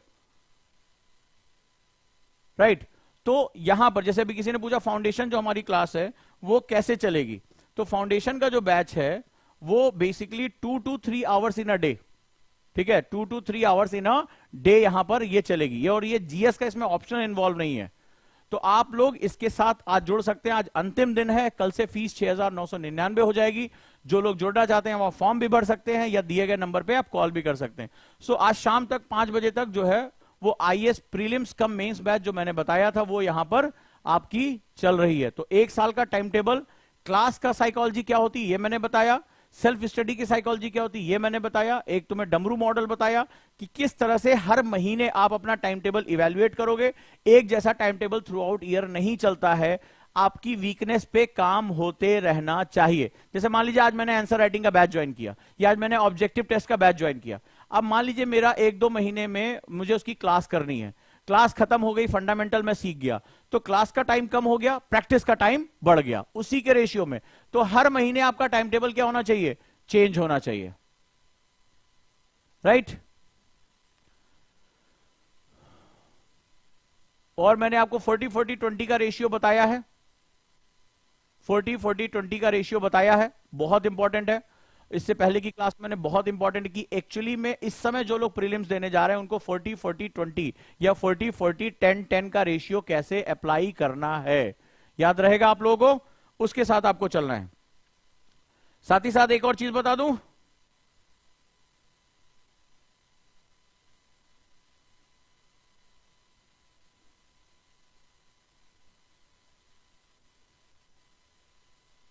एक टेस्ट और भी है, और वो है एनसीईआरटी का आत्मनिर्भर ओजांग टेस्ट प्रैक्टिस पे। आत्मनिर्भर टेस्ट सीरीज 499 का है, और एनसीईआरटी के 2000 क्वेश्चन। आप जानते हैं कि एनसीईआरटी कितना वैल्यूएबल है।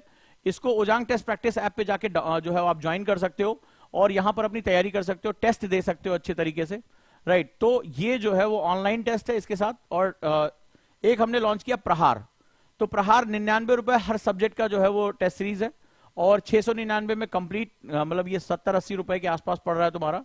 4000 एमसीक्यू 40 टेस्ट आप जो दे सकते हो, और टीचर असिस्टेंस यहां मिलेगा, क्वालिटी इंप्रूवमेंट प्रोग्राम, टीचर आपके क्वेश्चंस पे जो है डिस्कशन भी करेगा। तो ये आपके लिए एक बहुत जबरदस्त जो है वो सुविधा है। और एनसीईआरटी बैच 2 मार्च से शुरू हो रहा है, और आप इसके साथ भी जुड़ सकते हैं 3999 में। एनसीईआरटी आंदोलन आप जानते हैं कि बहुत पावरफुल बैच है हमारा, तो इसके साथ भी जुड़िए। लेकिन आज जो सबसे इंपॉर्टेंट सेगमेंट है वो है आपका फाउंडेशन बैच, जो 1 साल के सेगमेंट में जुड़ना चाहते हैं। और आफ्टर 12th बैच हम जल्दी अनाउंस करने वाले हैं। जो लोग आफ्टर 12th 2026-27 में एग्जाम देना चाहते हैं, 2 ईयर बैच, उसके लिए आप लोग जो है फॉर्म भर सकते हैं, कमेंट बता सकते हैं यस सर हम कॉन्सेप्टर बैच में जुड़ना चाहते हैं। सो हम वहां पे भी उसका जो है काम शुरू करने जा रहे हैं। और याद रखना, अंत में यही बात आपसे कहूंगा बहुत महत्वपूर्ण, कि दुनिया की कोई परेशानी आपके साहस से बड़ी नहीं है। जो कई लोग मैंने देखा है कॉन्सेप्टर, मैंने देखा कई बच्चे जो ईएमआई पे थे उन्होंने छोड़ दिया, 99 के बैच में उन्होंने छोड़ दिया, डर के मारे वो भाग गए। तो याद रखना कि दुनिया की कोई परेशानी आपके साहस से बड़ी नहीं है। दुनिया में अगर कोई चीज सबसे बड़ी है तो आपका साहस, आपकी करेज है। कोई भी परेशानी आए, फाइनेंशियल आए, इमोशनल आए, फैमिली प्रॉब्लम आए, ये प्रॉब्लम अस्थायी होती है। ये प्रॉब्लम बेसिकली उसी तरह होती है कि जब आपकी गाड़ी चल रही हो और सामने जो होता क्या होता है, स्पीड ब्रेकर आते हैं। स्पीड ब्रेकर का मतलब नहीं कि गाड़ी को रोक कर किनारे खड़े हो जाना है। आप स्पीड धीमे कर सकते हो, प्रॉब्लम से लड़ सकते हो, लेकिन आपको चलते जाना है। तो जब भी मुश्किलें आए तो याद रखना कि दुनिया की कोई परेशानी आपके साहस से बड़ी नहीं है। अपने साहस को याद रखना, क्योंकि साहस ही डर के खिलाफ सबसे बड़ा हथियार होता है। साहस कहता है कि अगर कोई कर सकता है तो मैं कर सकता हूं। साहस कहता है कि ये मेरी जीत होगी। साहस कहता है ये मेरे सपने हैं। साहस तुम्हें डर से लड़ने का सबसे बड़ा हथियार देता है, और जो लड़ गया वही जीतेगा। बिना लड़े दुनिया में कोई युद्ध नहीं जीते जाते, याद रखिएगा। सोचने से अगर युद्ध जीत पाते तो शेख चिल्ली दुनिया का राजा होता। सोचने से कोई युद्ध जीते जाते तो शेख चिल्ली दुनिया का राजा होता। दुनिया में कभी भी इतिहास रक्त बहाने वाले राजाओं का नहीं लिखा जाता, चाहे वो दुश्मन का हो, चाहे वो स्वयं का हो। इतिहास हमेशा रक्त से लिखा जाता है, अपने खून से लिखा जाता है। तो अगर किसी सपने के लिए तुम्हारे अंदर साहस नहीं तो तुम डर से लड़ नहीं सकते। तो दुनिया की किसी भी प्रॉब्लम को अपने से बड़ा मत समझना। आज से वादा कर लेना, नेवर गिव अप। और अभी जिसको भी जुड़ना है आज के सेगमेंट में 8750711100 पर जुड़ जाओ। जबरदस्त तरीके से कॉल कर सकते हो। और जो बच्चे अब जुड़ जाएंगे उनके साथ फैकल्टी की क्लासेस शुरू हो जाएंगी, चाहे वो हिस्ट्री के टीचर हो, इकोनॉमिक्स हो, सोशल इशू हो, ज्योग्राफी हो। इनकी जो सिलेबस एनालिसिस की क्लासेस होंगी, कौन टीचर कैसे पढ़ाएगा, वो सारा का सारा आपके साथ उपलब्ध रहेगा। तो दो ऐप आपके पास हो जाना चाहिए, एक ओजांग एनी टाइम लर्निंग ऐप और दूसरी आपके पास होनी चाहिए ओटीपी यानी ओजांग टेस्ट प्रैक्टिस ऐप। ये दोनों ऐप आपके साथ रहेगी तो आप आसानी से कोई भी चीज आप हासिल कर सकते हो हमारे साथ, या यहां जो फॉर्म दिया जा रहा है उसको आप भर सकते हो। दिए गए नंबर पे जो मेरी टीम शेयर करी उसको कॉल भी कर सकते हो, और आज आप इस बैच के साथ जुड़ सकते हो। Most comprehensive batch. तो कितने लोग आज जुड़ रहे हैं पहले मुझे बताएं, और टेस्ट जाके दीजिए। प्रहार बैच ज्वाइन करिए ओजांग टेस्ट प्रैक्टिस पे। तो चलिए अब जुड़ जाते हैं काउंसलर के साथ और आगे बढ़ते हैं। और जल्दी मैं लेकर आ रहा हूं कॉन्सेप्टर बैच। तैयार हो जाइए 2 साल तक तैयारी करने के लिए डायरेक्टर्स बैच के साथ। So be with the part of this. आज की क्लास कैसी लगी मुझे कमेंट बॉक्स में बताइए। कितने लोग इसके अकॉर्डिंग अपना टाइम टेबल बनाएंगे, कितने लोग अपने अंदर वो क्वालिटीज लेकर आएंगे जो आपकी यूपीएससी के लिए बहुत बहुत ज्यादा जरूरी है। अगर आप एनसीईआरटी पढ़ रहे हैं तो आपके लिए ये बैच बहुत इंपॉर्टेंट है मेरे दोस्त, क्योंकि बिना क्वेश्चन लगाए कभी भी सफलता नहीं मिलेगी। आत्मनिर्भर बैच, दैट इज आत्मनिर्भर बैच, जो आपके लिए बहुत बहुत ज्यादा जरूरी है। राइट? आप क्वेश्चन नहीं लगाएंगे तो सक्सेस नहीं होंगे। तो जाइए और अपना स्कोर चेक करिए, आपने जो पढ़ा है वो कितना सीखा है। और ये आप जानते हैं यूपीएससी प्री, यूपी पीसीएस, इनके लिए जेपीएससी, इनके लिए बहुत बहुत महत्वपूर्ण है। और साथ साथ बताता चलूं, हमारे रांची सेंटर की ओपनिंग हो चुकी है, और जो लोग वहां जाकर निशुल्क 1 महीने तक पढ़ना चाहते हैं 11th जेपीएससी के लिए, वो पढ़ाई कर सकते हैं रांची सेंटर पे हमारा, जिसका एड्रेस है Lal Pul, Kokar road, opposite Arya hotel, Ranchi, Jharkhand. Number है 8826998527। राइट? तो आप रांची सेंटर भी पहुंच सकते हैं, वहां पे टीचर के साथ गाइडेंस ले सकते हैं, और 1 महीने तक निशुल्क क्लासेस है। तो चलिए फिर मिलते हैं हम लोग दोस्तों, और शुरू हो जाइए। आज शाम 5 बजे तक ये जो है महासेल है। जो लोग अभी नहीं जुड़े हैं फाउंडेशन के साथ वो जुड़ जाएं।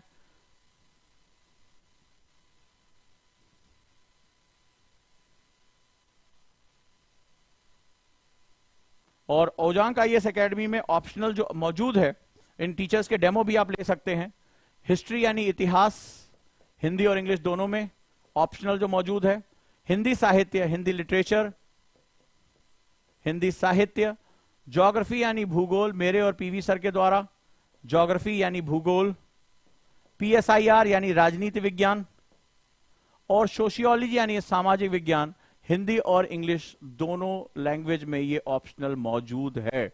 जो बच्चे ऑप्शनल के साथ जुड़ना चाहते हैं, टीचर की डेमो देखना चाहते हैं, वो दिए गए नंबर पे कॉल कर सकते हैं। सिंपली आपको 8750711100 पे कॉल करना है, और वहां पर कहना है कि मुझे टीचर्स के डेमो चाहिए, मुझे क्लास जुड़ना है। तो अगर ऑप्शनल के लिए आप जुड़ते हैं तो आपके लिए बहुत इंपॉर्टेंट है।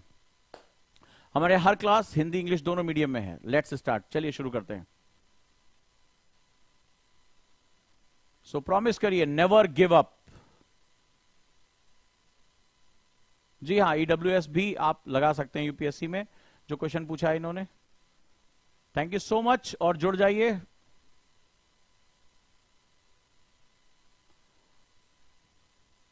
आप फाउंडेशन और एनसीईआरटी दोनों लीजिए। एनसीईआरटी और फाउंडेशन का जो सेगमेंट अलग है। एनसीईआरटी की किताबें बहुत ही डेप्थ की किताबें होती हैं। एनसीईआरटी की किताबें हमारा जो है वो कॉन्सेप्ट बनाती हैं। फाउंडेशन बैच प्री और मेंस का बैच है, मुझे लगता है आपको दोनों लेना चाहिए। और अगर आप कहेंगे तो फाउंडेशन बैच के बच्चों के लिए एनसीईआरटी में हम एक ऑफर भी निकाल देंगे, ये आप मुझे बताएंगे, तो वहां पर आपको और भी ज्यादा बेनिफिट्स देखने को मिलेंगे। जो फाउंडेशन में एडमिशन लेता है उसके लिए ये बहुत जबरदस्त। और मैंने इससे पहले एक फॉर्मूला आपको बताया था, आप सुन लें, कि foundation batch plus NCERT is equal to success in UPSC.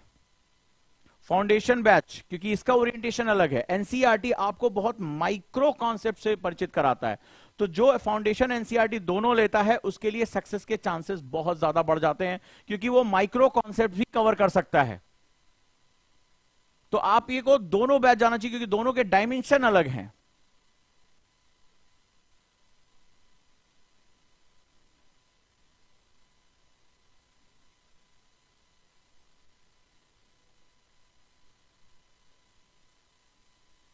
किसी ने पूछा how to purchase course, either directly Ojaank any time learning app पे जाइए, या ओजांग टेस्ट प्रैक्टिस पे जाइए। ओजांग एनी टाइम लर्निंग ये लाइव क्लासेस के लिए है, टाइम लर्निंग ऐप, या जो दिया गया नंबर है 8750711100 या 22, इन पे आप कॉल भी कर सकते हैं। राइट, ये नंबर्स हैं आपके सामने, इनमें आप किसी पे भी कॉल कर सकते हैं या ऐप डाउनलोड कर सकते हैं। Please, thank you so much.